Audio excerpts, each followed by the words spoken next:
by getting eyes. These 9 moves represent 9 missed opportunities to put pressure on white and force him to defend. Moves that would be far greater in value than these moves ended up being. So that I think right here you can see the problem with black's game plan. Is he's not making things difficult enough for white, and he's thinking too defensively. And despite the fact that he's thinking too defensively, he's leaving, you know, problems like this cut, which end up with him losing stones.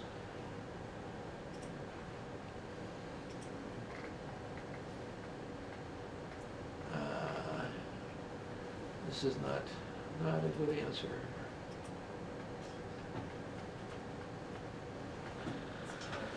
And then certainly having played through here, white's you know, black is going to play out to here,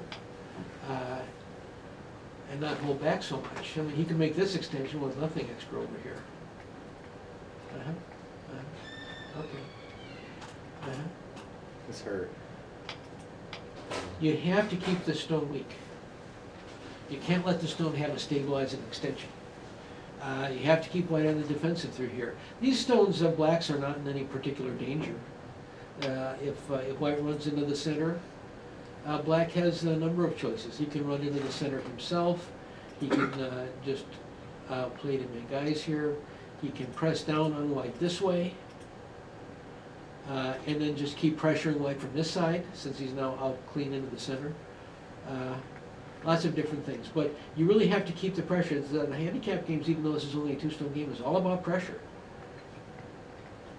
You let white extend along the side here, and you just miss that pressure opportunity. From white's standpoint, this move is not really on a good point. From the standpoint of pressuring black, this knight's move relationship would be superior, but as from the standpoint of coming in here, this point would be superior. Now he's got the stabilizing extension this way and another one this way, and he's not going to be pressured in the same way. By coming close to black over here, he leaves open, let me get the view down. Open, no, it's not right. There we are, this is right. So black has the opportunity to destabilize this stone and force white into a defensive posture. Now this is stone which should have been an asset is not that much of an asset. It's halfway between an asset and a liability.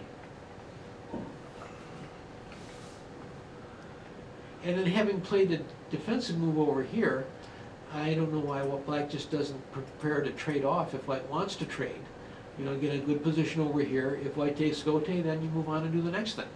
Come in over here and pressure these stones while you chew up this upper side over here. If white doesn't answer, and instead play somewhere else himself, now that you have this stone down, coming in over here, is is all the more valuable. Let's say that white plays over here to take that away.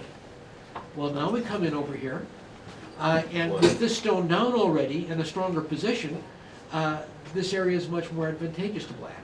There's 1, 2, 3, 4, 5 stones to 2 now, instead of here.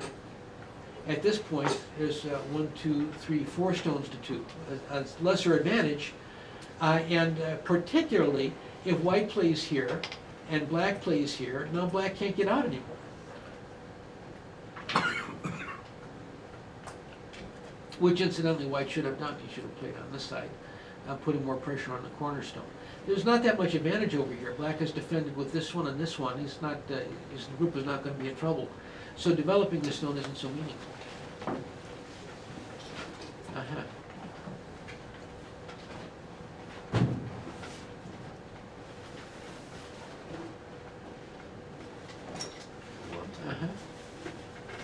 Okay.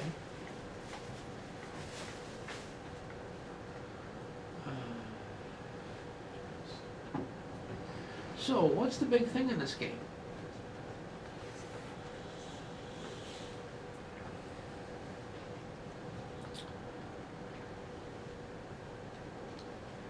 I have no takers. The big thing in this game is the stability of these 2 stones here.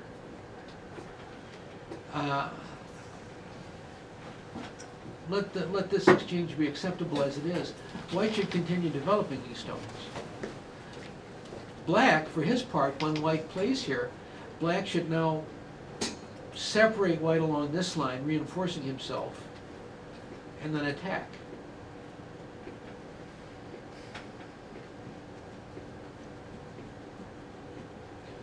I was just afraid of the white cutting Uh-huh. me the point to the left. Over here? Yeah. Well, if you're afraid of the cut, then attack this way.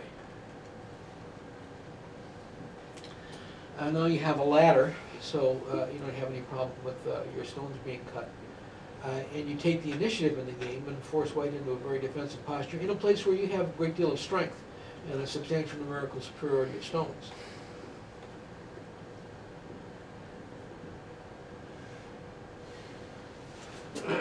From White's standpoint, the idea that with no interior defenses in here, he's actually going to make this territory is pretty optimistic. Well, I mean, black didn't contest him here. How about we just invade over here? What is white going to do to this?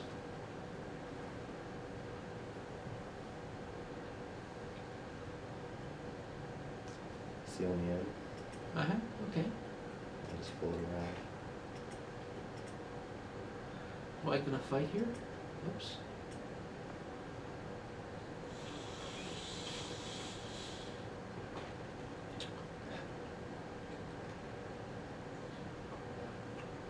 See black living? No.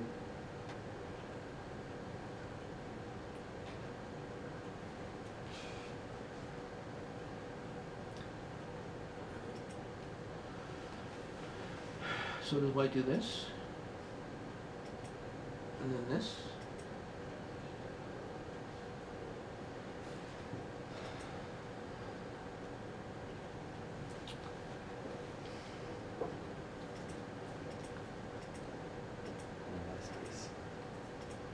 Wasn't so hard.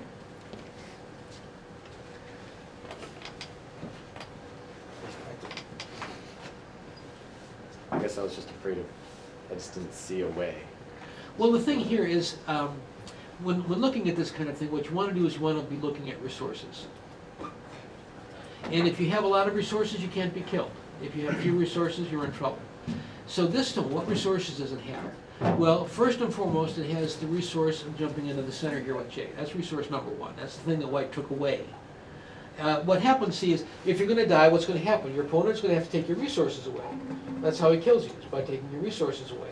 So if you've got one resource, it's easy for him to take away, you're going to die.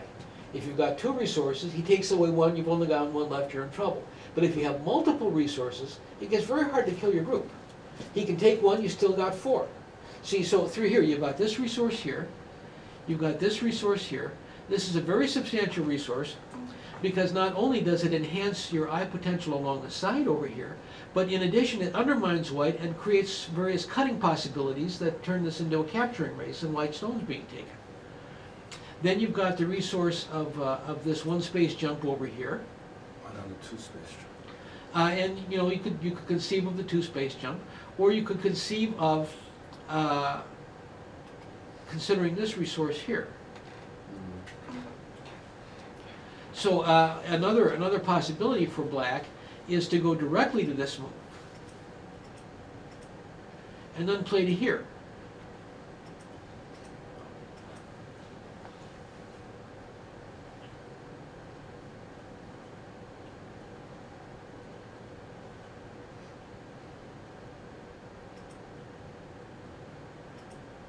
You get kind of a similar diagram in the end because these moves are forcing, otherwise black is breaking out. Again, you just have relatively easy life. Actually, I think from this position, this move is already alive because we have this exchange.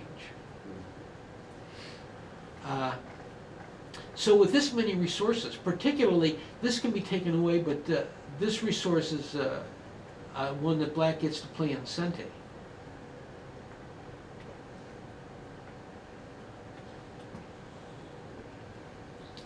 So while it's a lesser resource to running out into the center, as soon as white stops this one because as soon as black gets to the center, he's in a place of safety and the attack is over. He's got to play here, or there's no problem. This resource is a valuable resource because undermining white in this way, it's a Sente resource.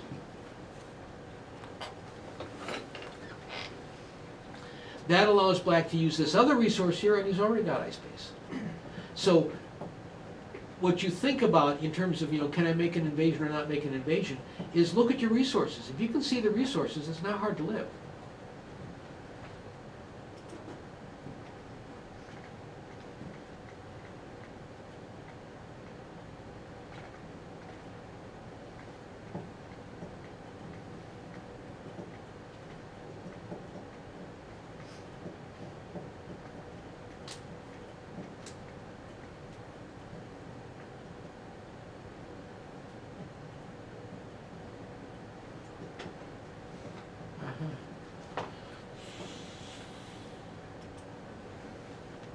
White's toast.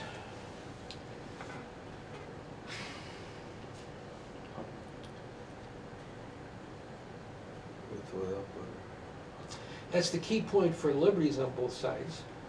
When black gets the Hane, White's crushed. He just ran out of liberties in a big hurry. Didn't think that would work. I was scared you were gonna play it. You're shivering. After I put the other one down, it's like, I'm done. I think White just has to give way here. This cutting shape, because you end up cutting in Gote here, and this move is available, is just excruciating. Hane at the head of both sides just really snuffs the liberties there. And since you're in a capturing race's position, if you snuff your opponent's liberties, that's just pretty much that's pretty much the end of it.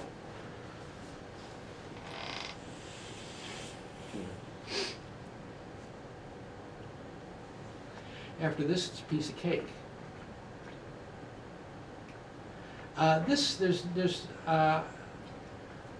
It's hard to say what the particular value of this move is. There's no points here. I could see black, for example, forcing here, and then I could see him forcing here. But again, this attack, there's no profit attached to the attack. And there's not two eyes here anyway, so I don't even know what you're depriving White of. It's kind of pretty much of a pass. This has been the effective attack combination all the way along through here. And if you play this way, White is going to be in some difficulties. But not playing that attack, but instead, playing this move without any profit. Basically, that evaluates as kind of a pass. Then once White starts to defend, you let him defend in Sente.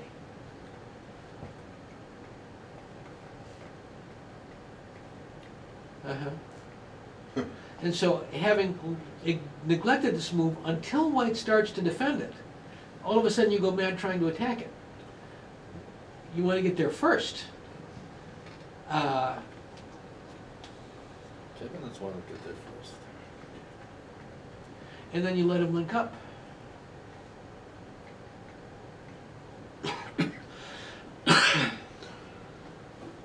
And then I'm not sure what the purpose of this pass is.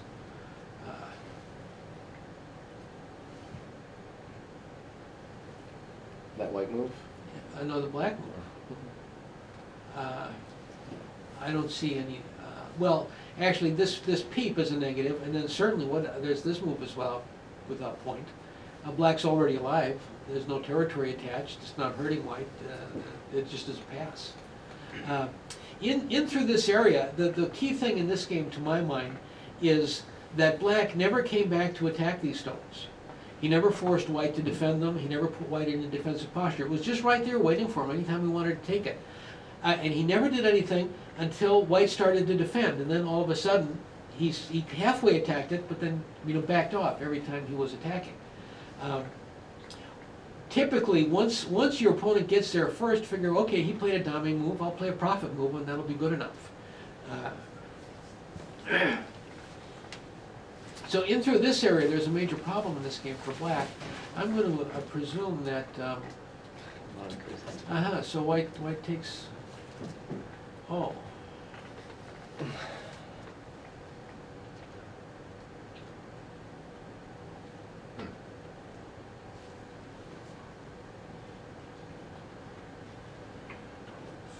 I forgot about it. Forget about it. What do we have here?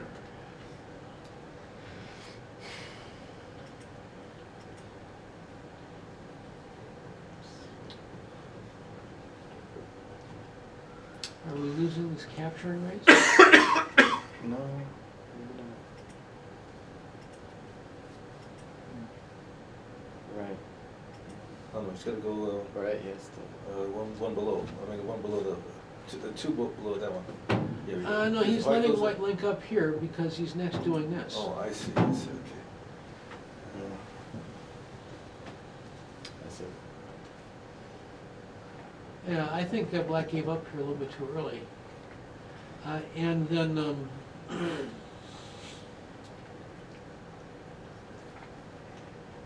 so this pass then allowed white, what's happening here is black is just missing his opportunities to take control of this game. Once the game takes this course, having missed this point and having lost some eye potential in this area, and this pass is just not standing up at all. And this pass, these missed opportunities put pressure on white, and passing instead are putting black in a very serious pinch. Probably black would like to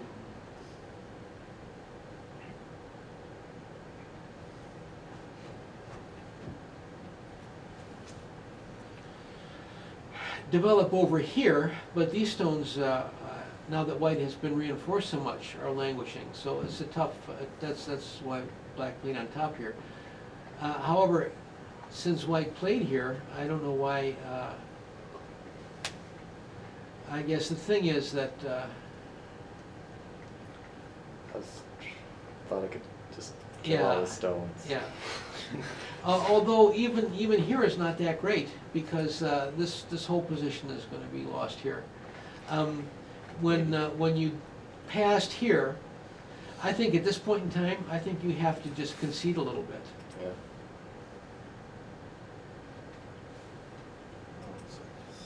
Yeah. You have to do this. You have to give way just a little bit to make sure everything of yours is linked up. Now you'll be okay. So this was your missed opportunity to give a little bit of ground and not to get in real trouble. But I'm not sure that the territorial balance, when you don't win this fight here, and you let this be chipped away, and now if white comes back to a move like this and secures his territory, I think you're losing on territory anyhow. Although I don't know, what was the result of this game? He won by a lot. But black can invade that area of town. Yeah. Well, he but I can never at did. the right time, but for example,